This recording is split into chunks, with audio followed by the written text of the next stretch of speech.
ಸಂಸದ ಅನಂತಕುಮಾರ್ ಹೆಗಡೆ ಮತ್ತೊಮ್ಮೆ ಸಿಎಂ ಸಿದ್ದರಾಮಯ್ಯ ಮತ್ತು ರಾಜ್ಯ ಸರ್ಕಾರದ ವಿರುದ್ಧ ಆಕ್ರೋಶವನ್ನು ಹೊರಹಾಕಿದ್ದಾರೆ. ಸಿಎಂ ಸಿದ್ದರಾಮಯ್ಯನವರನ್ನ ಸಿದ್ದರಾಮುಲ್ಲಾ ಖಾನ್ ಎಂದು ಸಂಬೋಧಿಸಿರುವ ಅನಂತಕುಮಾರ್ ಹೆಗಡೆಯವರು ಸರ್ಕಾರದ ನೌಕರರಿಗೆ ಸಂಬಳ ಕೊಡಲು ಹಣವಿಲ್ಲ, ಅಭಿವೃದ್ಧಿಗೆ ಮತ್ತು ಶಾಸಕರಿಗೆ ಸಂಬಳವನ್ನು ಕೊಡಲು ಹಣವಿಲ್ಲ ಅಂತ ಹೇಳಿ ಆರೋಪಿಸಿ ಉತ್ತರ ಕನ್ನಡ ಜಿಲ್ಲೆಯ ಮುಂಡಗೋಡಿನಲ್ಲಿ ನಡೆದ ಕಾರ್ಯಕರ್ತರ ಸಭೆಯಲ್ಲಿ ಆಕ್ರೋಶವನ್ನು ಹೊರಹಾಕಿದ್ದಾರೆ.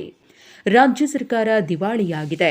ಸಿದ್ದರಾಮಯ್ಯನವರ ಸರ್ಕಾರದ ರೀತಿ ಮೋದಿ ಸರ್ಕಾರ ದಿವಾಳಿಯಾಗಿಲ್ಲ ಅಂತ ಅನಂತಕುಮಾರ್ ಹೆಗಡೆ ಗುಡುಗಿದ್ದಾರೆ. ಇಷ್ಟು ಹೇಸಿಗೆ ಸರ್ಕಾರವನ್ನ ನಾನೆಲ್ಲೂ ನೋಡಿಲ್ಲ, ಇಷ್ಟು ದರಿದ್ರ ಸರ್ಕಾರವನ್ನ ನಾನೆಂದೂ ನೋಡಿಲ್ಲ ಅಂತ ಟೀಕಿಸಿದ್ದಾರೆ. ಇನ್ನು ಮುಂದುವರೆದು ಮಾತನಾಡಿರುವ ಅನಂತಕುಮಾರ್ ಹೆಗಡೆ, ಈ ದೇಶದಲ್ಲಿ 99.9% ಹಿಂದೂಗಳು ತೆರಿಗೆಯನ್ನು ಕಟ್ತಾರೆ. ನಮ್ಮ ದುಡ್ಡು ತಗೊಂಡು ಹೋಗಿ ಮಸೀದಿಗೆ, ಚರ್ಚಿಗೆ ಯಾಕೆ ಕೊಟ್ರಿ? ನಾವು ಕೇಳಬೇಕಾ ಬೇಡವಾ? ನಮ್ಮ ತೆರಿಗೆ ಹಣವನ್ನು ನಮಗೆ ಕೊಡಿ. ನಮ್ಮ ದೇವಸ್ಥಾನಗಳು ಹಾಳು ಬಿದ್ದಿವೆ, ಅದಕ್ಕೆ ನೀಡಲು ರಾಜ್ಯ ಸರ್ಕಾರದಲ್ಲಿ ದುಡ್ಡಿಲ್ಲ ಅಂತ ಗುಡುಗಿದ್ದಾರೆ. ಇನ್ನು ಸಂಸದ ಅನಂತಕುಮಾರ್ ಹೆಗಡೆಯವರ ಮಾತಿಗೆ ಸಿಎಂ ಸಿದ್ದರಾಮಯ್ಯನವರು ಪ್ರತಿಕ್ರಿಯಿಸಿದ್ದು, ಸರ್ಕಾರಿ ನೌಕರರು ಯಾರಾದರೂ ಸಂಬಳ ಕೊಟ್ಟಿಲ್ಲ ಅಂತ ಹೇಳಿದ್ದಾರಾ? ಸಂವಿಧಾನ ಬದಲಾವಣೆ ಮಾಡುವುದಕ್ಕಾಗಿ ನಾವು ಅಧಿಕಾರಕ್ಕೆ ಬಂದಿರುವುದು ಅಂತಾರೆ.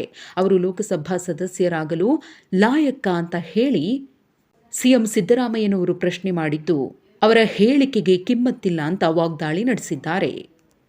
ಇನ್ನು ಅನಂತಕುಮಾರ್ ಹೆಗಡೆಯವರ ಟೀಕೆಗೆ ಸಂಬಂಧಪಟ್ಟಂತೆ ಮುಂಡಗೋಡ ಪೊಲೀಸರು ಸ್ವಯಂ ಪ್ರೇರಿತವಾಗಿ ದೂರನ್ನು ಕೂಡ ದಾಖಲಿಸಿಕೊಂಡಿದ್ದಾರೆ.